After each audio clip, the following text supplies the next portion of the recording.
네, 오늘 말씀은 요한복음 20장 1절에서 31절 말씀인데 본문을 다 읽지 않고 15절부터 23절까지만 교독하겠습니다. 15절 요한복음 20장 15절 제가 먼저 봉독하겠습니다. 예수께서 이르시되 여자여 어찌하여 울며 누구를 찾느냐 하시니 마리아는 그가 동산지기인 줄 알고 이르되 주여 당신이 옮겼거든 어디 두었는지 내게 이루소서 그리하면 내가 가져가리이다. 예수께서 마리아야 하시거늘 마리아가 돌이켜 히브리 말로 라보니여 하니 이는 선생님이라는 말이라. 예수께서 이르시되 나를 붙들지 말라 내가 아직 아버지께로 올라가지 아니하였노라. 너는 내 형제들에게 가서 이르되 내가 내 아버지 곧 너희 아버지 내 하나님 곧 너희 하나님께로 올라간다 하라 하시니 막달라 마리아가 가서 제자들에게 내가 주를 보았다 하고 또 주께서 자기에게 이렇게 말씀하셨다 이러니라. 이날 곧 안식 후 첫날 저녁 때에 제자들이 유대인들을 두려워하여 모인 곳의 문들을 닫았더니 예수께서 오사 가운데 서서 이르시되 너에게 평강이 있을지어다. 이 말씀을 하시고 손과 옆구리를 보이시니 제자들이 주를 보고 기뻐하더라. 예수께서 또 이르시되 너에게 평강이 있을지어다. 아버지께서 나를 보내신 것 같이 나도 너희를 보내노라. 이 말씀을 하시고 그들을 향하사 숨을 내쉬며 이르시되 성령을 받으라. 함께 읽겠습니다. 너희가 누구의 죄든지 사하면 사여질 것이요 누구의 죄든지 그대로 두면 그대로 있으리라 하시니라. 아멘. 예, 감사합니다. 자, 오늘은 부활주일이죠. 지난 주일 한 주간 고난 주간이었습니다. 성부 하나님께서 우리 인류의 구원을 위해서 창세기 3장 15절에 이 인류 구원 계획을 세우셨는데 이제 하나님의 아들 예수님께서 바로 그 구원 계획을 성취하기 위해서 십자가에서 대속 제물이 되셨죠. 예수님의 철저한 순종으로 십자가에서 그 구원 계획을 다 이루었다고 선포하시고 운명을 하셨습니다. 이 예수님께서 십자가에서 죽으심으로 우리가 다시 하나님 만나게 되었고 모든 우리 인간의 죄 문제가 해결되었으며 사단과 죽음의 권세에서 우리가 완전히 해방되었습니다. 그러나 예수님이 대속의 죽음을 죽으셨다고 해도 부활하시지 못했다면 그 십자가의 고난도 헛된 것이 되고 맙니다. 그러므로 예수 그리스도의 십자가의 이 죽음과 부활은 동전의 양면과 같이 기독교 신앙의 가장 중요한 핵심이죠. 기독교 신앙의 중심 십자가이지만은 그 완성은 부활에 있습니다. 십자가가 죄사함의 사건이라고 하면 부활은 바로 그 구원이 참되다 하는 것을 하나님께서 확증하신 사건입니다. 오늘 이 본문 20장, 요한복음 20장은 단순한 부활 사건의 기록이 아니라 예수님 부활의 증거와 또 그 부활의 능력을 보여주는 내용입니다.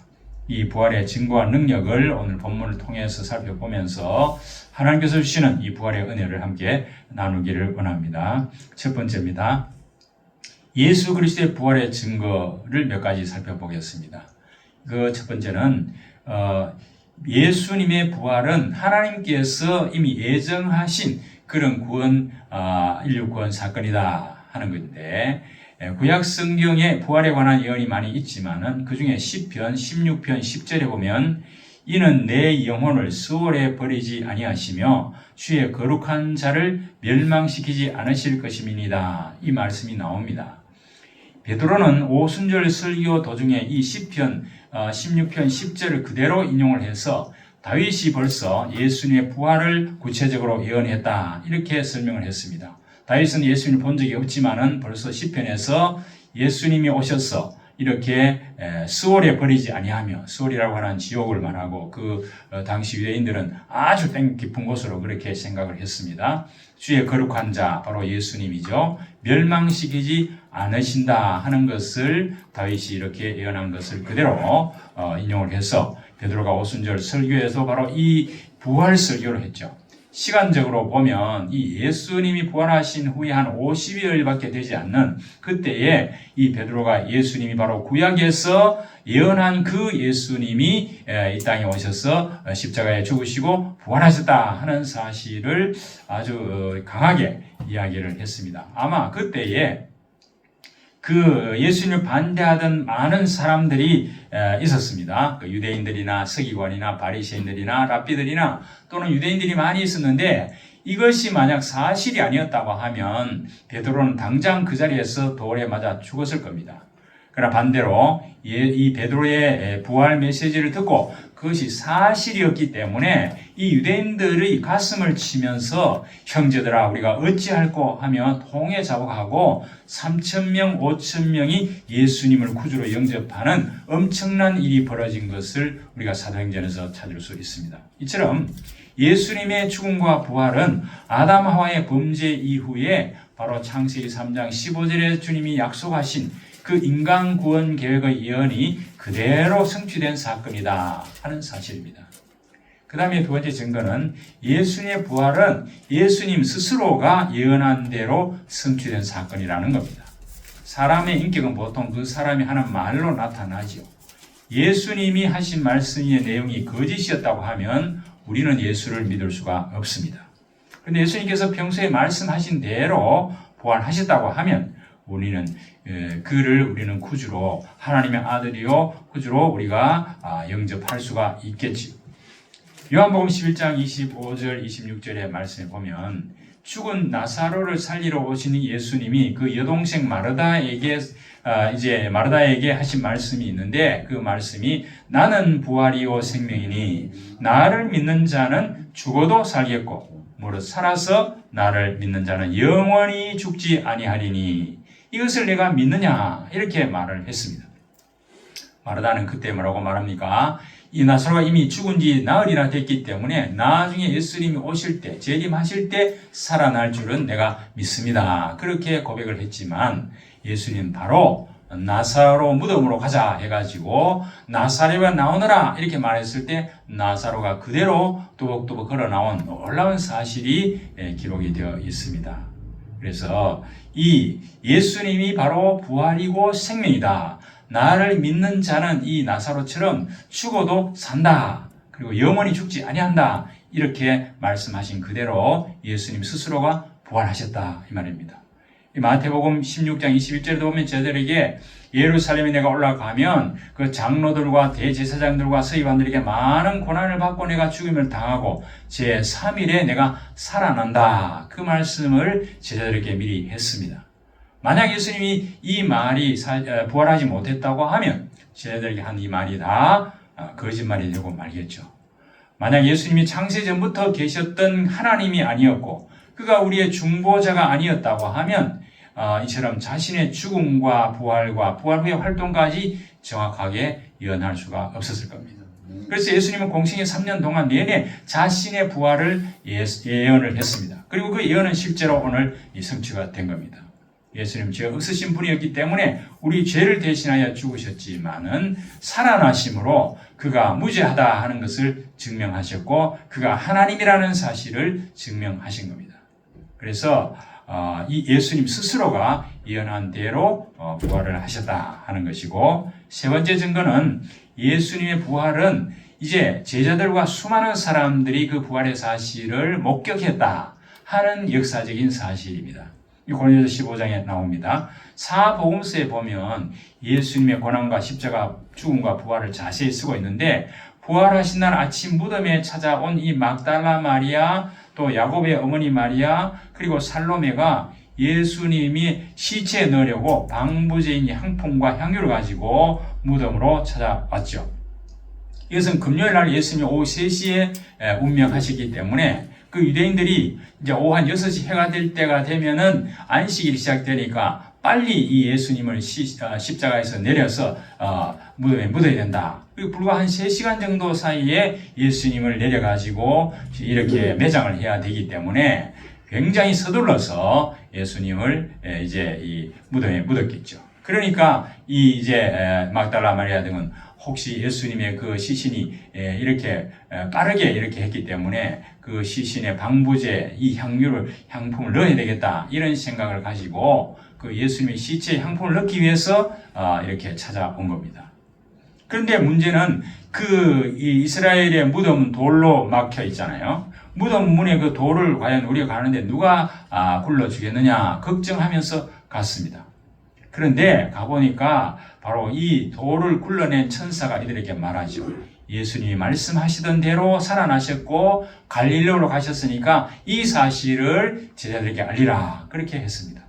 바로 이 여인들로부터 예수님의 부활 소식을 듣고 베드로와 요한이 급히 이 무덤으로 달려와 보니까 그 무덤 속에는 세마포가 머리편의 것은 머리편, 또 발편에 있는 것은 발편대로 가지런히 잘 기어져 있었습니다. 예수님의 시신은 없었습니다. 만약 누가 훔쳐갔다면 이렇게 그것을 일부러 다 기어놓고 갈 수 있겠습니까? 그리고 그것을 세마포로 뜯고 벌거숭이 시체를 어떻게 훔쳐갈 수 있겠습니까? 그러나 예수님이 부활하신 한 표적으로 바로 이렇게 세마포가 잘 기어져 있는 것은 하나의 또 증거가 되겠죠. 이들은 예수님 부활하시라고는 전혀 생각하지 못했던 사람들인데 이들의 부활 증언은 더 그래서 신빙성이 높은 것입니다. 세상에 많은 위인들은 그들의 무덤이 아직도 남아 있습니다. 그러나 예수님의 무덤은 빈 무덤이고 그 무덤이 남아있지 않습니다. 이것이 바로 부활의 또 하나의 증거가 될 수 있겠죠. 자, 누가복음에서는 이 부활하신 예수님이 엠마오로 가던 제자들에게 나시고 또 11 제자에게도 나타난 것을 볼 수가 있는데 누가복음 24장 39절에 보면 부활한 예수님께서 제자들에게 나타나셔서 처음에 그들이 부활을 믿어지지 않아서 그들에게 나타난 예수님이 이 육체가 아니고 예수님의 영이 아닌가 그런 생각도 했습니다. 그러나 예수님은 그들에게 내 손과 발을 보고 나인 줄 알라. 또 나를 만져보라. 영은 살과 뼈가 없으되 너희 보는 바와 같이 나는 있느니라. 그래서 42절에 보면 그 구운 생선 한 도막을 잡수셨다 하는 내용이 나옵니다. 이것은 바로 예수님이 신령한 몸을 가지신 육체를 가지신 예수님의 모습으로 부활하셨다는 것을 증거하죠. 그래서 예수님의 부활은 단순한 영적인 부활이 아니라 변화된 신령한 몸으로 살아나셨다 하는 것을 증명했습니다. 왜냐하면 문을 열지도 않고 제자들이 있는 방으로 들어오신 사건도 있었죠. 그래서 사도 바울은 고린도서 15장 3절 8절에 이렇게 말씀하고 있습니다. 성경대로 그리스도께서 우리 죄를 위하여 죽으시고 장사 지낸 바 되셨다가 성경대로 사흘 만에 다시 살아나사 게바는 이제 베드로죠. 게바에게 보이시고 후에 12 제자에게와 그 후에 500여 형제에게 일시에 보이셨나니 그 중에 지금까지 대다수는 살아있고 어떤 사람은 잠들었으며 어떤 사람은 그 중에 죽은 사람도 있겠죠. 그 후에 야고보에게 보이셨으며 그 후에 모든 사도에게와 맨 나중에 만삭되지 못하여 난 자 같은 내게 즉 바울에게도 보이셨다. 이렇게 고린도서에서 예수님의 부활을 목격한 사람들의 명단을 쭉 나열을 하고 있습니다. 그래서 누가는 사도행전 1장 4절에 부활하신 예수님이 그 많은 사람들에게 40일 동안이나 하루 이틀도 아니고 40일 동안이나 하나님 나라의 일을 말씀하셨다고 기록을 했습니다.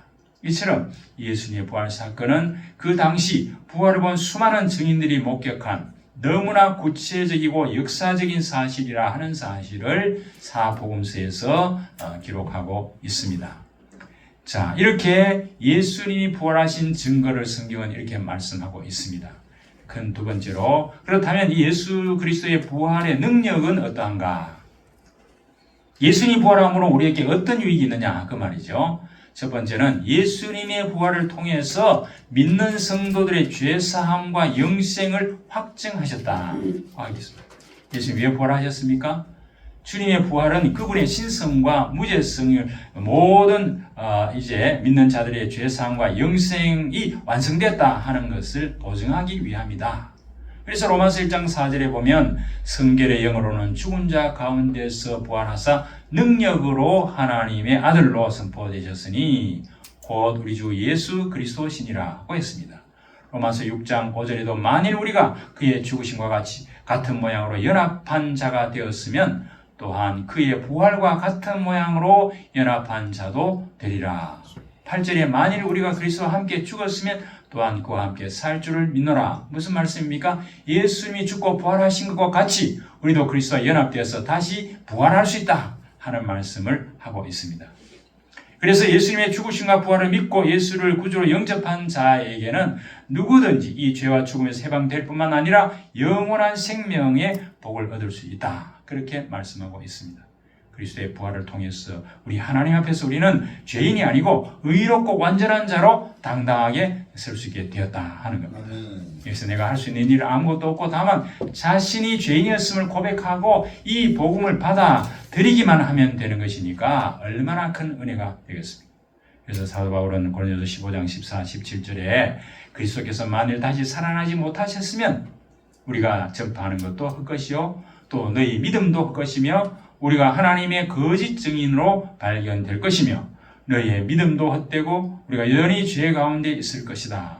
이 말은 역설적으로 예수님이 부활했다는 증거겠죠. 예수님의 부활로 인해서 우리가 전하는 복음과 믿음이 참되고 죄 사함을 받게 되었다. 그러므로 예수님의 부활의 능력은 바로 우리의 죄와 사망과 사탄을 이기고 영생을 얻을 수 있는 능력이 되었다. 그렇게 말씀하고 있습니다. 두 번째 능력은 뭡니까? 오늘 이 1절에 18절에 나오는 말씀대로 부활은 바로 절망 속에 있는 자들에게 소망을 주시는 능력이다. 이 막달라 마리아가 안식일 다음날 주일 새벽에 예수님의 시신의 방부제에 향품을 넣어드리려고 무덤에 왔다 그랬죠. 그녀는 마음은 슬픔과 절망으로 가득 차 있었습니다. 그런데 놀라운 일을 목격하게 됩니다. 무덤 문이 열려져 있었고 그 다음에 들어가 보니까 무덤이 빈 무덤이었습니다. 그리고 이 사실을 이제 즉시 베드로와 요한에게 달려가서 알렸죠. 그래서 마리아는 예수님이 부활하셨다는 것은 전혀 생각하지 못하고 어떤 사람이 주님의 시체를 옮겨갔다 이렇게 그 빈 무덤을 보고 오해를 했습니다. 이 장면이 매우 중요합니다. 부활은 믿음 있는 자가 만들어낸 환상이 아니고 전혀 기대하지 않았던 그런 사건이라는 말이죠. 막달라 마리아는 무덤 밖에서 울다가 무덤 안을 들여다 보니까 흰옷 입은 두 천사가 예수님의 시체에 두었던 곳 머리편과 발편에 앉아있는 모습도 보았습니다. 그때 천사들이 뭐라고 말합니까? 여자여 어찌하여 우느냐? 그러니까 마리아가 사람들이 내 주님을 옮겨다가 어디 두었는지 알지 못한다 이렇게 대답을 오늘 본문에서 하고 있습니다. 그리고 이제 그 말을 하고 뒤를 돌아보니까 그 자리에 예수님이 서 있었습니다. 예수님께서 천사들의 말과 같이 또 묻습니다. 여자여 어찌하여 울며 누구를 찾느냐? 그래서 마리아는 그가 동산지기인 줄 알고 당신이 옮겼거든 이 어디에 두었는지 내게 알려주면은 내가 가져가겠다 그렇게 말했습니다. 이 마리아는 부활하신 예수님 보고도 즉시 알아보지 못했다는 거죠. 그때 예수님께서 본문 16절에 한마디 마리아야 하고 이렇게 부르시는 사건이 나오죠. 그때서 이제 뭡니까? 예수님이 평소에 자기에게 말했던 그 음성을 알기 때문에 특히 막달라 마리아는 자기가 귀신 들려서 고통받고 있다가 예수님보다 치유받은 사람이기 때문에 누구보다도 더 예수님을 사랑하고 그 음성을 알고 있겠죠. 그 말을 듣고 번쩍 귀가 뜨여서 선생님 이렇게 이제 말을 했습니다. 그래서 오늘 이렇게 놀라운 이 사건을 막달라 마리아에게 예수님께서 보여주신 겁니다. 우리 여기서 깨닫습니다. 부활은 정보가 아니고 관계 속에서 인식되는 사건이라는 겁니다. 부활은 죽음의 끝이 아니고 하나님의 새로운 시작이라는 거죠. 하나님은 절망의 자리에 가장 먼저 찾아오십니다. 부활의 첫 증인은 사회적으로 이렇게 연약한 여인이었습니다. 막달라 마리아는 바로 아까 말씀드린 것처럼 그런 귀신들에서 고통받는 삶을 살고 있다가 치유받은 사람이 아닙니까? 부활은 자격 있는 자가 아니고 상처 입은 자에게 먼저 임하는 은혜입니다. 무덤에 찾아간 마리아는 눈물 범벅이 되어 있었지만 예수님 만난 순간 그 눈물이 기쁨이 되었습니다. 사랑하는 성도 여러분, 혹시 여러분 삶에도 빈 무덤 같은 순간이 있습니까? 기도했는데 응답이 없을 때, 기대했던 일이 무너졌을 때 하나님이 안 계신 것처럼 느껴질 때가 없습니까?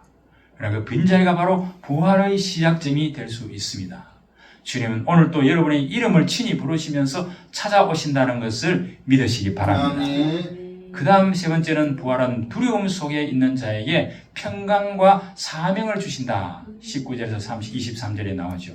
제자들은 위에 문을 닫고 숨어 있었습니다. 그 이유는 자신들도 예수님처럼 유대인 지도자에게 붙잡혀가지고 죽을까 두려워서 문을 닫고 있었습니다. 그리고 한편으로는 예수님을 버린 그 죄책감도 있었겠죠.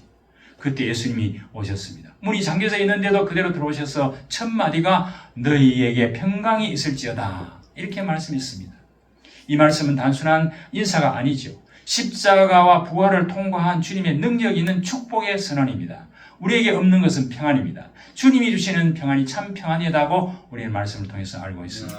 이어서 아버지께서 나를 보내신 것과 같이 나도 너희를 보내노라 이렇게 말씀하셨습니다. 부활의 소식은 끝이 아니고 새로운 사명의 시작이다 그 말입니다. 주님이 주시는 참된 평강은 항상 어떤 현재 상황이 아니고 주님의 임재에서 온다 하는 사실과 부활하신 주님은 우리 성도들과 교회를 세상으로 파송하신다는 거죠.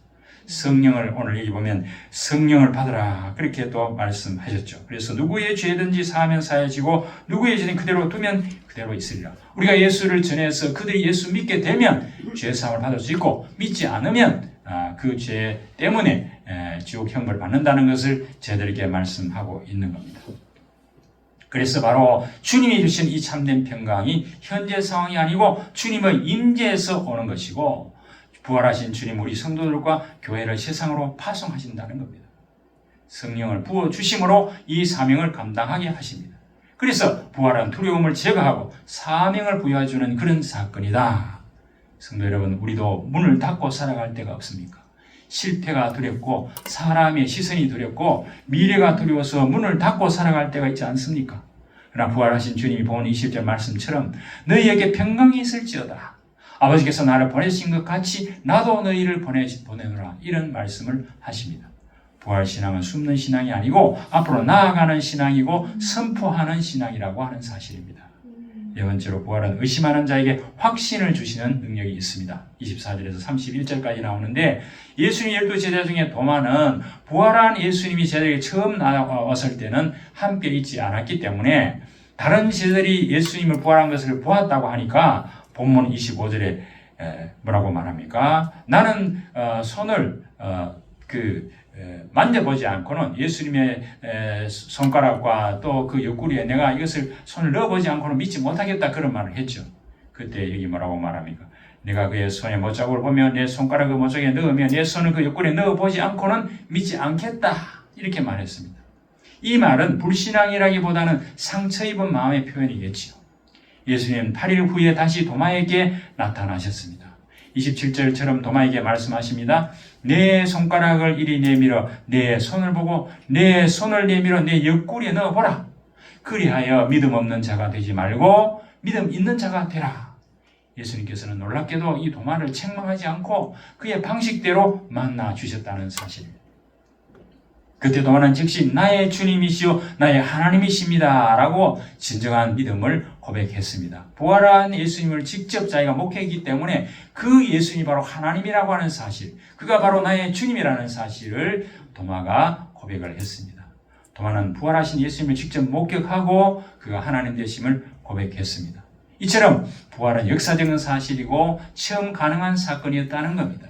하나님은 의심하는 자도 버리지 않으십니다. 믿음은 단순한 감정이 아니고 주님과의 인격적인 만남이라고 하는 사실입니다. 아멘. 여기서 중요한 말씀 29절에 보니 너는 나를 본고로 믿느냐 보지 못하고 믿는 자들은 복되도다고 했습니다. 우리는 제자들처럼 예수님을 직접 보지 못했습니다.